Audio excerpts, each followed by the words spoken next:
अस्सलाम वालेकुम नाज़रीन, ख़बर से ख़बर में खुश आमदीद। मैं इफ्तिख़ार शिराज़ी। आज भी हम ज़िक्र करेंगे मशरक़ वस्ती में जारी ईरान अमेरिका इसराइल जंग का, और उसको लेके आज इस्लामाबाद में एक अहम बैठक हुई। गोया कि मिस्र, तुर्किया, पाकिस्तान और सऊदी अरब के वज़राए ख़ारजा का एक अहम इजलास हुआ जिस पे इस जंग को सफ़ारती ज़राए से गोया कि ख़त्म करने और तनाज़ात को हल करने के हवाले से एक रोड मैप बनाने की कोशिश की जा रही है। अभी तक कोई मेजर डेवलपमेंट्स तो नहीं हुई, लेकिन ये वज़राए ख़ारजा प्राइम मिनिस्टर ऑफ पाकिस्तान से भी मिलेंगे और मुमकिन तौर पे कंसल्टेशन का प्रोसेस ये आने वाले 1-2 रोज़ में जारी रहे।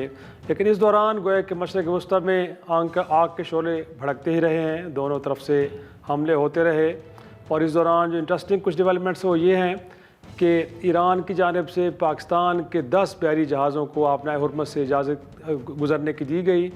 और इस दौरान जो रूस की जानिब से एक अहम डेवलपमेंट सामने आई। गोया कि रूस की जानिब से ये कहा गया है कि 1 अप्रैल से अब रूसी तेल दुनिया में फ़रोख्त नहीं होगा, उस पर पाबंदी फ़िलहाल लगाई जा रही है। और उसका यकीनी तौर पर लगता है बुनियादी मकसद यही है कि जो इस वक्त आलमी सतह पर तवानाई का बहरान है उसको और संगीन किया जाए।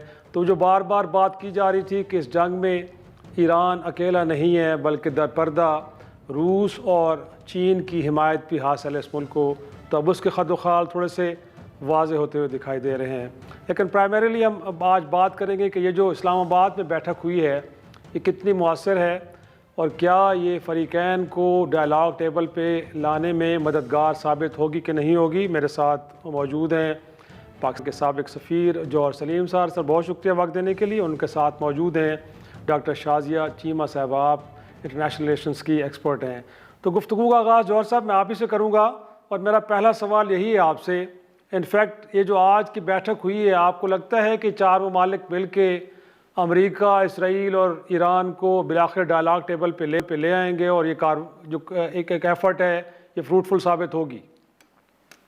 जी बिल्कुल, आपने सही कहा कि देखिए ये आज की जो नशिस्त है ये बहुत अहम है। बिकॉज़ ये 4 मुल्क कौन से हैं? पाकिस्तान वो मुल्क है और इस वक़्त चंद मुल्कों में शामिल है जिस पे जो सारे फ़रीक हैं इस जंग के, सबका इत्तेमाद है। बेशक वो ईरान हो जिसके साथ पाकिस्तान के बिरादराना ताल्लुकात हैं, बेशक अमेरिका हो, एक लॉन्ग स्टैंडिंग दोनों के आपस में रिलेशनशिप है, कोऑपरेशन और कॉर्डियलिटी का, और एक बड़े अच्छे फ़ेज़ में है। और फिर बेशक ये सऊदी अरब और बाकी खलीजी ममालिक हों, वो भी उनके साथ पाकिस्तान के जितने नज़दीक तरीन बिरादराना ताल्लुकात हैं, सबके इल्म में है। तो इसी तरह ये जो तुर्किया है या इजिप्ट है, ये दोनों मुल्क भी ऐसे हैं जिनके इन तीनों फ़रीकों के साथ बड़े एतमाद के रिश्ते हैं इनके। तो सही। इसलिए मैं समझता हूँ ये नशिस्त बहुत अहम है। फिर सऊदी अरब का इसमें आना, क्योंकि सऊदी अरब जो है एक तो ख़ैर इस्लामी दुनिया के मुमताज़ तरीन मुल्कों में आता है, मुकामात मुक़द्दसा भी वहाँ पे हैं, तो उसकी वजह से भी ख़ास सिग्निफिकेंस है। लेकिन साथ ही साथ वो सिर्फ़ सऊदी अरब को रिप्रेज़ेंट नहीं कर रहे फैसल बिन फ़रहान। फैसल बिन फ़रहान इस वक़्त जो है ना, साथ ही जो खलीजी ममालिक हैं सारे, उनका पर्सपेक्टिव भी वो लेके आए हैं, जो इस वक़्त वो बाकी जो जीसीसी सही। कंट्रीज़ हैं। और इस वजह से भी वो उनकी जो इधर आमद है इंतहाई अहमियत की हामिल है। और मुझे खुशी है क्योंकि वो यहाँ पे आते हैं, बिकॉज़ मैं जब जर्मनी में सफ़ीर था तो वो भी जर्मनी में सफ़ीर थे सऊदी अरब के, तो हमारे अच्छे आपस में ताल्लुकात भी थे। सही। तो ये जो है अब देखें, इस नशिस्त का मकसद क्या है? इस नशिस्त का मकसद ये हुँ। है कि जो है ना एक राह हमवार की जाए, जो है ना मुज़ाकरात के लिए।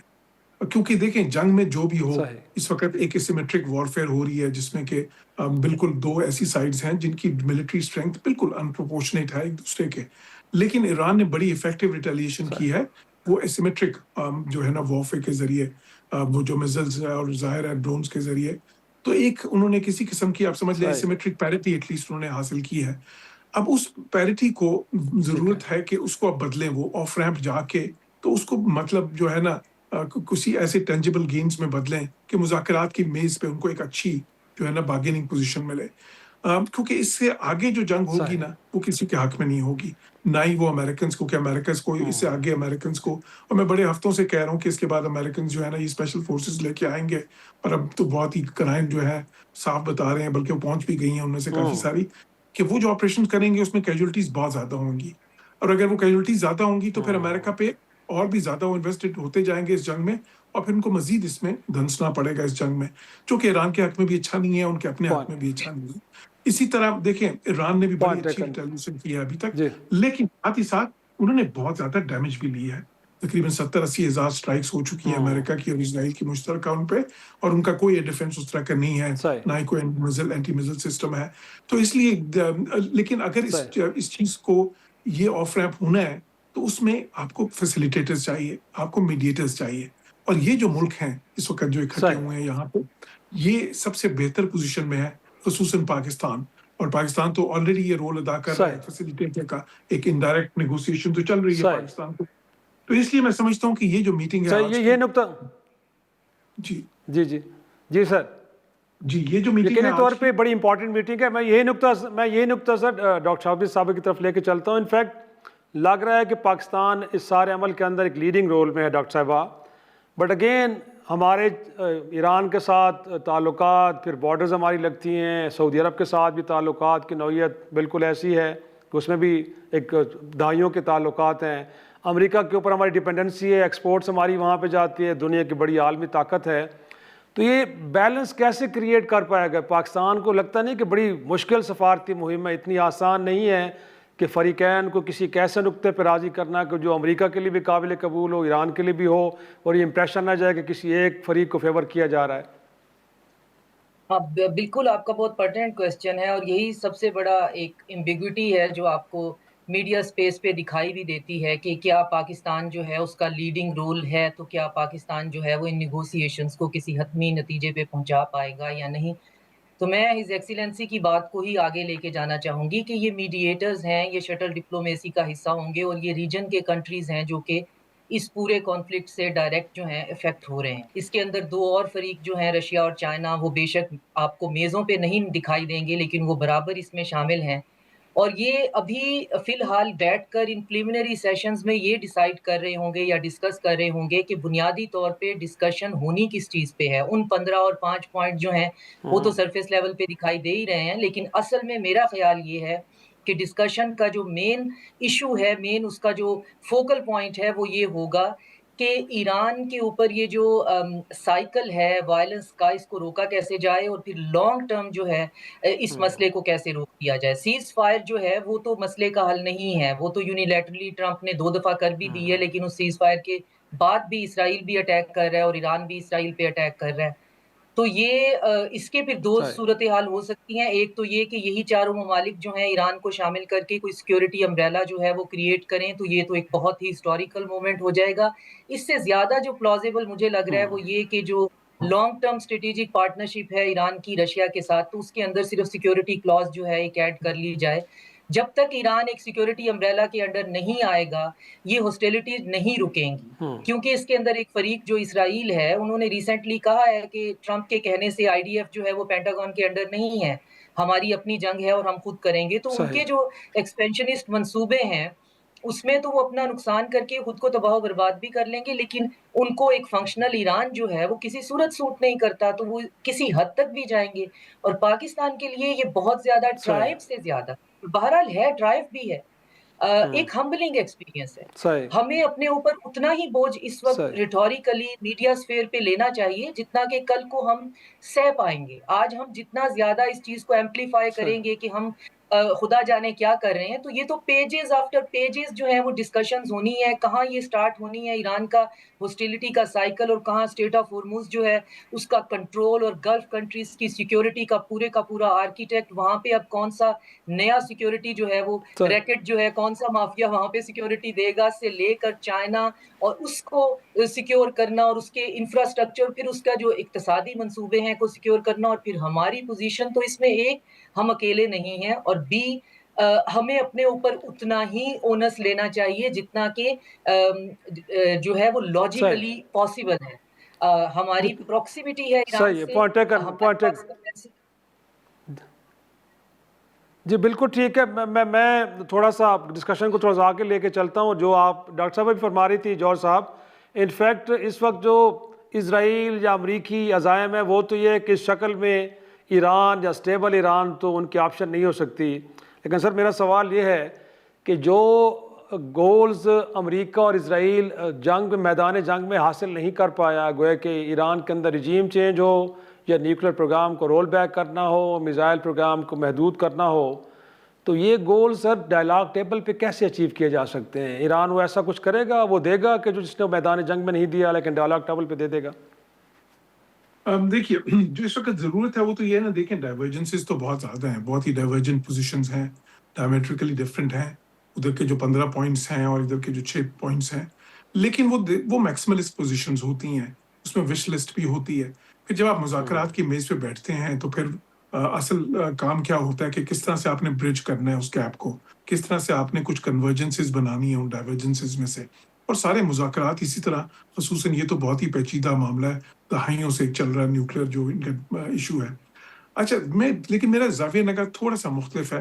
मैं समझता हूँ इस मसले का हल ये नहीं है कि ईरान किसी की सिक्योरिटी अम्ब्रेला में आ जाए, बेशक वो रशिया हो या कोई और हो, क्योंकि उससे तो बात मज़ीद बिगड़ेगी।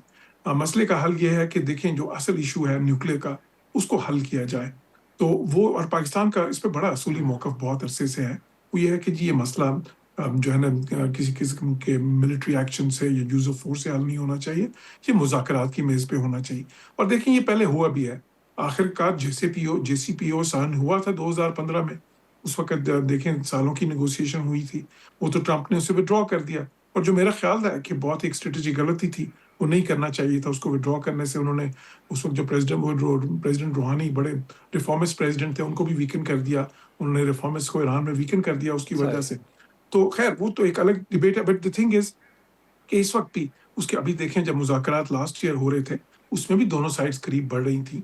अभी जो मुज़ाकरात ओमान में हो रहे थे इस जंग से पहले, उसमें भी काफ़ी करीब दोनों साइड्स आ गई थी। तो ये तो ख़ैर इज़राइल का, क्योंकि इज़राइल को सूट करता है उनके जो है ना नेतन्याहू की जो सियासी बका है, वो जंगों में है, तो उसने थोड़ा-सा अमेरिका को पर्सुएड कर लिया। लेकिन मेरा अंदाज़ा ये है कि प्रेज़िडेंट ट्रंप एक लंबी जंग में नहीं जाना चाहते थे। वो चाहते थे कि 2 हफ़्ते के अंदर-अंदर जो है ना, वो एक विक्ट्री क्लेम करें, किसी किस्म की, जिस तरह मे बी जिस तरह अगर रजीम चेंज कोई होता, या रजीम चेंज तो खैर मुश्किल था, वो तो मैं शुरू से कह रहा हूँ मुमकिन ही नहीं है एरियल बॉम्बिंग के ज़रिए, लेकिन कोई पर्सनल चेंज भी होता, जो उनके हक में थोड़ा बेहतर होता, तो उसको एक विक्ट्री क्लेम कर लेते।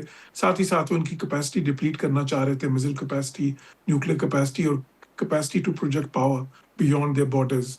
तो ये देखें, अब उन्होंने खैर जो है ना इतने दिन की जो जंग हुई है, उसमें उनकी कैपेसिटी पहले से डिप्लीट तो हुई है। तो वो जो है, लेकिन दूसरी तरफ खैर उनकी ये सही। रिटेलिएशन कैपेसिटी भी सामने आई है कि वो एसिमेट्रिक वॉरफेयर अच्छी कर सकते हैं। वो ये जो अपनाए हुर्मुज़ है, उसको बड़ा अच्छा इस्तेमाल कर सकते हैं, क्योंकि उसकी बंदिश बहुत ही आसान है ईरान के लिए। तो मैं समझता हूँ कि ये बहुत सही। अच्छा वक़्त है ऑफ रैंप जाने के लिए, दोनों के लिए, ईरान के लिए भी और अमेरिका के लिए। इज़राइल को इतना सूट नहीं सही। करता, लेकिन सही। अगर ये इसलिए बेहतर है कि सही। ईरान और अमेरिका अब जो है ना बिलावास्ता मुज़ाकरात की तरफ जाएँ, और उसमें ये जो इस किस्म की प्रिलिमिनरी डिस्कशंस होती हैं, ये बहुत ही एक इम्पोर्टेंट रोल प्ले करती हैं। सही। और फिर देखें आखिरी पॉइंट ये है कि ये पाकिस्तान के ऊपर कोई ओनस नहीं है। पाकिस्तान ने कोई ये तो नहीं कि हमने कोई गारंटी जो है ना कोई देनी है, या हमने कोई ज़िम्मेदारी ले ली है। हम तो, हमारा असूली मौक़िफ़ है कि ये बात मुज़ाकरात की तरफ जानी चाहिए, और उसमें हम कोई भी किरदार अदा कर सकते हैं एज़ अ फैसिलिटेटर या एज़ अ मीडिएटर, सही। तो हम वो करना चाहेंगे। और उसमें कोई हर्ज नहीं है, बल्कि वो तो एक मुनासिब। पूरी पॉजिटिवली देख रही है। प्रोग्राम में एक छोटा सा ब्रेक, वापस आते हैं, गुफ्तगू को आगे बढ़ाते हैं। प्रोग्राम में एक बार फिर खुश आमदेद। डॉक्टर साहब, इनफैक्ट जिस तरह जॉर्ज साहब भी कह रहे हैं कि डायलॉग के थ्रू चीज़ों को एड्रेस करना शायद इसराइल की ऑप्शन नहीं होगी, लेकिन मेरा सवाल इसके साथ जुड़ा ये है कि अरब ममालिक देखा जाए तो ईरान के बाद रिसीविंग एंड पे तो वो हैं जो नुकसान उनकी मीशत को हो रहे हैं, और शायद वो अनप्रेसिडेंटेड हैं। तो गोया कि जो उन्होंने एक सिक्योरिटी अरेंजमेंट्स कर रखी थी वहाँ पे, और जिसके नतीजे में फिर ये जंग उनकी तरफ भी आई, तो उनके लिए इस सारी जंग के अंदर से क्या टेक अवे है, और क्या मुस्तकबिल में अब देखेंगे कि जिस अरेंजमेंट के साथ अब वो चल रहे हैं इससे जान छुड़ाएंगे, ताकि अगर कोई फिर तनाज़ा ये ज़ोर पकड़े तो कम अज़ कम वो हदफ ना हो ईरान का, और वहाँ पे एक नई सिक्योरिटी अरेंजमेंट्स हमें देखने को मिलेगी जो रीजनल भी हो सकती हैं, या कम अज़ कम ये कि अमेरिका से कहा जाए कि थैंक यू वेरी मच, बहुत हो गया, अब आप यहाँ से जाएँ। देखिए, मैं तो पहले दिन से जो है और बहुत अरसे से यही कह रही हूँ कि ये जो अम, इधर का ये जो ईरान का और स्टेट ऑफ हुर्मुज़ का और ये सिक्योरिटी का जो मसला है, ये ही बुनियादी मसला है और यही सारे इस फ़साद की जड़ है।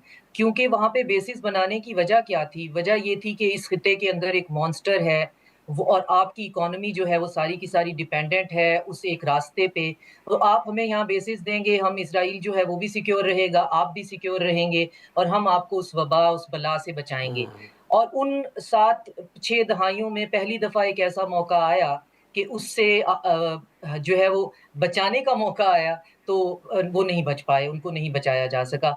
अब उसके लिए ये है कि वो ममालिक उनका मेकअप इस तरह का है कि उनको अपनी एग्ज़िस्टेंस के लिए किसी न किसी पावरफुल ब्लॉक का हिस्सा रहना ही है। अगर हम सऊदी अरेबिया के केस में देखें तो सऊदी अरेबिया ऑलरेडी चाइना की तरफ अपना जो है वो मिलिट्री हार्डवेयर बहुत ज़्यादा शिफ्ट कर चुका है। कोई ड्रोन्स की फैक्ट्री उनकी उससे लग रही है, उनका पोर्ट जो है वो चाइनीज़ हैंडल कर रहे हैं, तो वो तो ऑलरेडी चीज़ों को एक्सप्लोर कर रहे हैं। लेकिन उनके पास फिर अगला सवाल ये होगा कि अगर वो ये जो अब ढह चुकी हुई बेसेस हैं, उनको दोबारा से तामीर नहीं करना चाहते हैं, तो फिर उनका सिक्योरिटी आर्किटेक्ट क्या होगा? क्योंकि चाइना की तो बहुत स्ट्रिक्ट नॉन इंटरवेंशनिस्ट पॉलिसी है। चाइना तो खुलकर दरवाज़े के पीछे से और बात है, खुलकर तो कभी ये नहीं कहेगा कि जी मैं तुम्हें तुम्हें बचाने के लिए आ रहा हूँ, मैं तुम्हें बचाने के लिए आ रहा हूँ। तो उसमें भी मेरा ये ख़्याल है कि यही पेशरफ्त होगी कि ईरान से ही डायरेक्ट बात कर ली जाए कि जो हवा ईरान का बनाया हुआ है, अगर ईरान खुद एग्री हो जाता है और एग्री हो चुका हुआ है, रेप्रोशमाज़ हो चुके हुए हैं कि कोई मसला नहीं है, हम हमारी कोई दुश्मनी की अगर हमें बहुत दोस्ती हमारी नहीं हो सकती है, तो एक फंक्शनल रिलेशनशिप हो सकता है।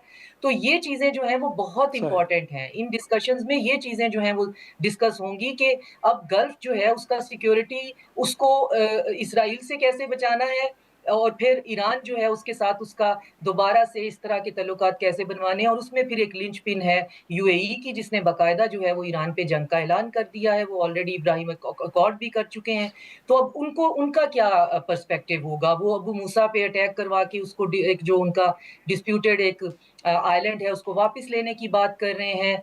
तो इसमें इस सारी सूरत सही। हाल में चीज़ें जो हैं वो ज़ाहिर है कॉम्प्लिकेटेड तो हैं। जौहर सलीम साहब, लास्टली मैं ये भी जानना चाह रहा हूँ कि सर इस क्राइसिस जब ओवरकम हो गया अगर, और अगर इसमें ईरान का मौजूदा रजीम सरवाइव करता है, तो पाकिस्तान के अरब ममालिक के साथ बिलखसूस यूएई और सऊदी अरब के साथ ताल्लुकात की नौइयत क्या होगी? क्योंकि हमें तो इस वक्त लग रहा है कि बहरहाल वो ममालिक इनडायरेक्टली इस मसले के फ़रीक हैं और अब तक उनकी जानिब से ईरानी हमलों की कंडेमनेशन तो आई है, बट सिचुएशन को डी एस्केलेट करने के लिए ना तो इसराइल ना अमेरिका से उन्होंने मुतालबा किया कि इस जंग को बंद कर दिया जाए।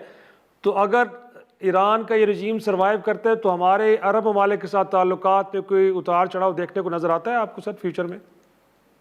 जी इंशाल्लाह हमारे ताल्लुकात बिल्कुल वैसे ही बरादराना और बड़े नज़दीक तरीन रहेंगे। ये पहले भी ईरान और इन मुल्कों के ताल्लुकात कोई आपस में अच्छे नहीं थे खलीजी ममालिक के। चाइना ने एक रेप्रोशमेंट कराई थी सऊदीया की और ईरान की, और उसके बाद बाकी मुल्कों के भी थोड़े से बेहतर हुए थे। लेकिन वो ज़ाहिर है कि इनके तो दहाइयों से ये आपस में मसाइल चल रहे हैं, तो पाकिस्तान ने उसको बड़ा अच्छा नेविगेट किया। मैं साथ ही साथ ये भी समझता हूँ, देखें ये हमारी ख्वाहिश तो हो सकती है और डॉक्टर शाज़िया ने अच्छी बातें की, लेकिन देखें ये मिलिट्री बेसिस कहीं नहीं जा रही। ये अमेरिका की मिलिट्री बेसिस वैसे ही वहीं रहेंगी, शायद ज़्यादा स्ट्रेंथन हो जाए पहले से। उनकी रिलायंस जो है डिफेंस की अमेरिका पे वैसे ही रहेगी। ये कभी नहीं होगा कि अब वो ईरान से बेहतर कर लें और ताल्लुकात और उनको कहें कि यहाँ से चले जाएं, बल्कि ट्रस्ट डेफिसिट आपस में पहले से ज़्यादा बढ़ गया है। हाँ, ये ज़रूर होगा कि वो एक मल्टी लेयर डिफेंस की तरफ जाएंगे।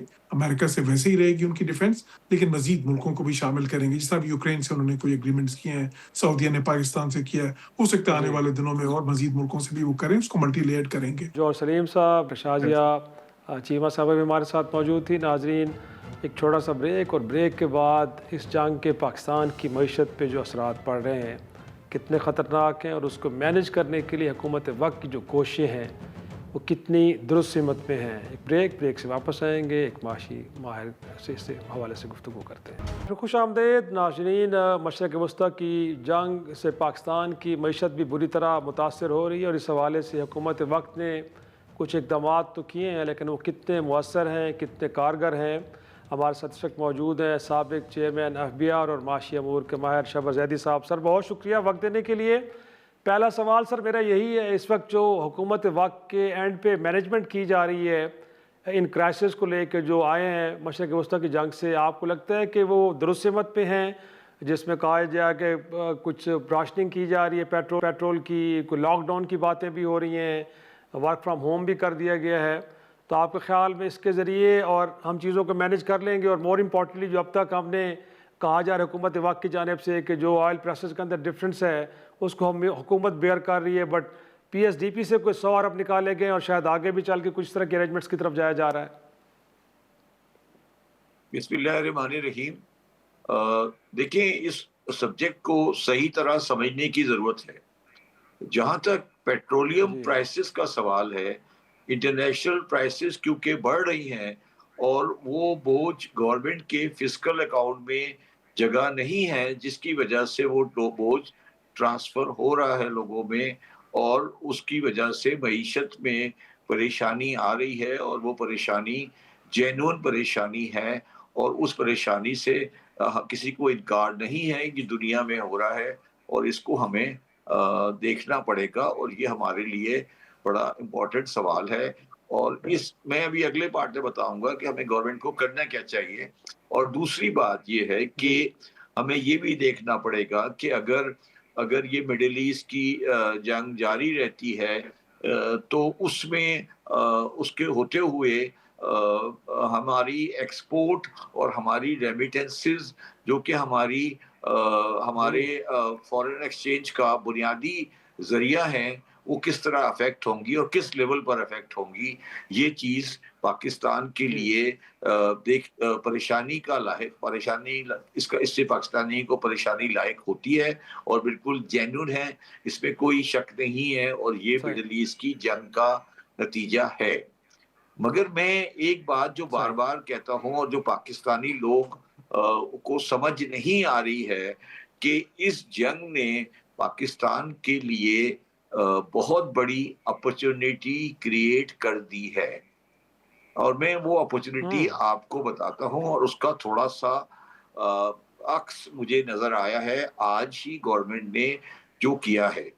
देखें, ये जो मिडिल ईस्ट जी में खास तौर पे दुबई में जो एक आर्टिफिशियल बैलून मार्केट बनी हुई थी फॉरेन एसेट्स की, वो फॉरेन एसेट की मार्केट वहां पे खत्म हो गई है, और अगर खत्म नहीं हुई है हम्म तो खत्म होने जा रही है। नई इन्वेस्टमेंट वहां नहीं आ सकती, और गवर्नमेंट ने उसको देखते हुए हम्म रियल एस्टेट के अंदर कंसेशन देकर पाकिस्तान में इनफ्लो ऑफ डॉलर को एक्सपेक्ट करना है। और वो तकरीबन उन्होंने आज फिगर वो मुझे देख रहा था, वो तकरीबन 20 बिलियन की फिगर है। दूसरी बात यह है कि ओ इस पूरे खित्ते में पाकिस्तान की पोर्ट्स कराची और ग्वादर इस पूरे खित्ते से सबसे करीब तरीन पोर्टें हैं, और इस वक्त जो पोर्ट हमारी दोनों सही पोर्टें हैं, वो तकरीबन तकरीबन 120% 200% पे काम कर रही हैं, और हम निहायत का अच्छी जी तरीके से ट्रांसशिपमेंट का काम कर रहे हैं, और उस ट्रांसशिपमेंट में हम हम्म उनसे रीजनेबल फीस कलेक्ट कर रहे हैं। मेरा जाती ख्याल है कि गवर्नमेंट हम्म ने जो ट्रांसशिपमेंट के रेट में कमी की है, वो उसकी जरूरत नहीं थी, और हमें उनसे वही रेट हम्म रिसीव करना चाहिए जो रेट ट्रांसशिपमेंट का होता है, जो दुबई चार्ज करता था। और हमें और ये भी बात याद रखें कि ये ट्रांसशिपमेंट जी आगे दुबई पे जा रही है, और हम उस उन लोगों में शामिल हैं जिनके टैंकर्स निकल कर आ रहे हैं, और वो ऑयल की सप्लाई हम्म जारी है। दूसरी पोजीशन ये है। तीसरी ओ पोजीशन ये है कि अब जो हालात जिस तरफ जा रहे हैं, उसमें हूती की वजह की तरफ से बाबुल मंदब भी बंद होने जा रहा है। तो उस बाबुल ओ मंदब के बंद सही होने जाने की का अगर पोजीशन आती है, तो ट्रांसशिपमेंट की पोजीशन कराची पोर्ट की निहायत इंपॉर्टेंट हो जाती है, कि वो फिर बात सिर्फ हम्म मिडिल ईस्ट की नहीं रह जाएगी, बल्कि वो यूरोप की तरफ चली जाएगी, और वो बात आगे जानी है। ओ और आखिरी बात जो मैं बार बार कहता हूं और लोगों को बात समझ नहीं आ रही, कि हमें जल्द अज जल्द इस एग्रीमेंट जी जो हमारा सऊदी अरब के साथ डिफेंस एग्रीमेंट है, उसकी फाइनेंशियल साइड सेटल कर कर उनसे रीजनेबल अमाउंट एग्री कर कर उससे पाकिस्तान के जो सऊदी अरब और अमेरिका के लोन्स हैं उसको एडजस्ट करना है, कि हम फिर आईएमएफ की मुसीबत से छुटकारा मिले हमें। लेकिन शाहबाज साहब, एक तो जो मेरा बुनियादी सवाल था कि इस वक्त जो एट होम जो अरेंजमेंट्स हैं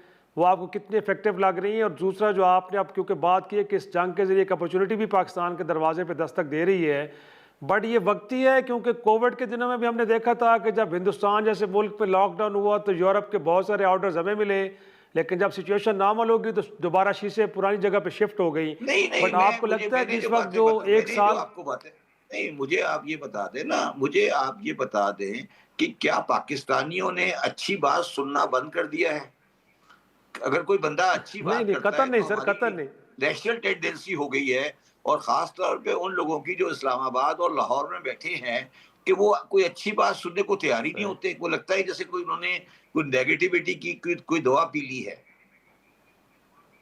नहीं, कतर नहीं सर, लेकिन क्योंकि कहा यह जा रहा है कि जो आपने कहा ना कि इस वक्त सर जो एक माह, एक मेरी बात सुने, नहीं क्या वो कराची दुरुस्त है में सर, 50 मैं ये जानना चाह रहा 50 हूँ। जहाज जी इस जी, वक्त ट्रांसशिपमेंट के नहीं खड़े हुए? बिल्कुल सर खड़े हैं, इसमें कोई शक नहीं। वो कहा जा रहा है कि जो एक साल के अंदर शिप आए वो एक माह के अंदर आ गए हैं, लेकिन मेरा सर तो वही सवाल तो मैं ये कह है रहा हूँ, ये अच्छी कि बात ये पाकिस्तान। अच्छा, अपॉर्चुनिटी और आप परमानेंट मुझे एक बेसिस बात पे है। बताएं, आप मुझे एक और बात बताएं, जी जी क्या आज पाकिस्तान इस्लामाबाद लंदन की फ्लाइट 6 साल बाद नहीं खुल गई? जी, खुली है बिल्कुल ना? ऐसे ही है सर। मेरा सर तो सवाल फिर आप, क्या जी जी आपको बिल्कुल ऐसे ही है आपको मेरा सवाल। नहीं नहीं, जरूरी है कि आप दुबई जाके शुरतों से झाड़े खाए? सर मेरा क्या मेरा आपको सवाल सिर्फ इतना है शबर साहब कि इस अपॉर्चुनिटी को परमानेंट बेसिस पे रखने के लिए पाकिस्तान की हुकूमत को क्या ऐसा करना चाहिए कि ये अपॉर्चुनिटी जो पाकिस्तान की हमारे हुकूमत दरवाजे पे आई है ये पाकिस्तान की वापस ना चली हुकूमत जाए? सुन ले मेरी बात शिराजी साहब, अगर पाकिस्तान की हुकूमत इस ट्रायंगल से निकल जाए और पाकिस्तान के अवाम को काम करने दे, और बिजनेसमैन को, कराची लाहौर के बिजनेसमैनों को और प्राइवेट सेक्टर को काम करने दे, गवर्नमेंट इस पे कुछ नहीं करे, तो ये अपॉर्चुनिटी मैच्योर हो जाएगी। गवर्नमेंट के आने से ये अपॉर्चुनिटी खराब हो जाती है। अंडरस्टैंड करें, आरिफ हबीब साहब पीआईए की फ्लाइटें चला देंगे, मगर पुरानी पीआईए नहीं चल रही थी। आप इस बात को समझें, ये पुरानी पीआईए जी नहीं चल रही थी। आरिफ हबीब साहब या तो चला देंगे या बंद कर देंगे। आप 40 साल तक का चलाते थे ना बंद करते थे। मैं ये कह रहा हूं गवर्नमेंट को सही। इस सिलसिले से निकाल दें, इस ट्रायंगल से निकाल दें। यही काम जो आपने पीआईए में किया है, ये काम पाकिस्तान स्टील में कर दें और इसको बेच दें। पोर्ट कासिम को प्राइवेट में दे दें, धाबे जी को प्राइवेट में दे दें कराची में, और इस्लामाबाद के वजीरों का यहाँ आना जाना बंद कर दें। हम आपको 6 महीने में यहाँ पे नया दुबई बना के दे देते। शुक्रिया शहबाज जैदी साहब, बड़ी मुंदाज में जो इस जंग के नतीजे में पाकिस्तान के लिए अपॉर्चुनिटीज़ बनी हैं उनका जिक्र कर रहे थे नाज़रीन। उम्मीद करते हैं कि ऐसा ही हो। एक छोटा सा ब्रेक, और ब्रेक के बाद कुछ जिक्र करेंगे भारत का। गोया कि पाकिस्तान इस जंग के शोलों को बुझाने के लिए जो सफारतकारी कर रहे हैं उसको लेके भारत के अंदर बड़ी खिलबिली मची है, बड़ी परेशानी है, बड़े डेरोगेटरी किस्म के रिमार्क्स भी आ रहे हैं, लेकिन ख़ुद अब मोदी सरकार को घर में भी बुरी तनकीद का सामना है। तो इस पर रोशनी डालेंगे एक छोटी सी ब्रेक के बाद। प्रोग्राम में एक बार फिर खुश आमदेद नाज़रीन। मशरक़ वस्ती में जंग से मुतालिक जो पाकिस्तान का किरदार है उसको लेके भारत के अंदर गोया कि किस तरह इसको लिया जा रहा है, वहाँ पे क्यों एक अजीब सा माहौल बना है और लगता है कि सरकार घबरा गई है और उल्टे सीधे स्टेटमेंट दे रही है, और उसके बाद फिर मोदी सरकार को घर में ही तनकीद का निशाना बनाया जा रहा है। और मोर इम्पॉर्टेंटली जो उनकी ओवर द ईयर्स पॉलिसी रही है खारजा से महाज पे, अब उसका शाखसाना क्या है कि उनके मुल्क के अंदर इस जंग के असरात किस तरह देखे जा रहे हैं, जरा थोड़ा सा देखते हैं, उसके बाद डिस्कशन करते हैं। फादरलैंड बोलता है, यानी इंडिया के लोगों का फादरलैंड इजराइल। क्या नॉनसेंस बातें हैं, पूरी दुनिया बाकी क्या है। We are at a stage where Pakistan is negotiating and mediating between Israel, America, India not even being in the reckoning. External Affairs Minister yesterday has said we are no one's dalal. और Ukraine में पापा war रुकवाने से दलाल थे तब, तो दलाल जब बनने होते हैं बन जाते हैं, फिर कहते हैं हम दलाल नहीं हैं। I feel so sorry to say this, but Pakistan is faring much better diplomatically than India, which has never happened in the past 70 years. I believe we are on our way down. कितने दिन से नहीं है cylinder? 5 दिन से हो गए। 2 kilometre line में लगे हुए हैं, 4 बज जाता है, डेली सिलेंडर नहीं मिलता है। अब रोटी ना बनेगी हम पे हाथों से। पाकिस्तान में तो पेट्रोल महंगे, पाकिस्तान से जाके पूछो। देखा तुम गोदी मीडिया वाले, रोटी यहाँ महंगी होगी, गैस यहाँ महंगी होगी, तुम पहुँच जाओगे पाकिस्तान। आप क्यों इजराइल की चमचागिरी में खड़े हो गए, जिसके कारण से हिंदुस्तान को आज गैस का संकट भुगतना पड़ रहा है। पूरा देश लाइन में खड़ा है। भगौड़ा कौन है, ट्रंप की गुलामी कौन कर रहा है, पूरा देश देख रहा है। तो ये सूरत हाल है इस वक्त हिंदुस्तान में। हमारे साथ मौजूद हैं मारूफ तजियाकार ख्वाजा इमरान रज़ा साहब। सर आपने भी सुने हैं इस वक्त जो हिंदुस्तान के अंदर सूरत हाल है, गोया कि मोदी सरकार की खारजा पॉलिसी का तो लगता है जनाजा निकल गया है, बट अगेन पाकिस्तान पे गैर ज़रूरी तनकीद, जिस तरह उनके वज़ीर ख़ारजा ने कहा, फिर ख़ुद भारत के अंदर उसको हद पे तनकीद बनाया गया। आज वहाँ के लोग वो कह रहे हैं 5-5 रोज़ से खड़े हैं गैस सिलेंडर्स के लिए लाइनों में, बट नहीं मिल पा रही। और वहाँ पे आप अपोजिशन जमातें ये कहती फिर रही हैं कि जी ये मोदी सरकार की खारजा पॉलिसी है जिसका खमियाजा आम भारतीय आज भुगत रहा है। कैसे देख रहे हैं? 1.25 अरब 1.5 अरब का मुल्क और खारजा बहास पे तो लगता है कि बिल्कुल फेलियर हो गया उनका sir. Thank you for taking me शराजी साहब, बहुत शुक्रिया आपका।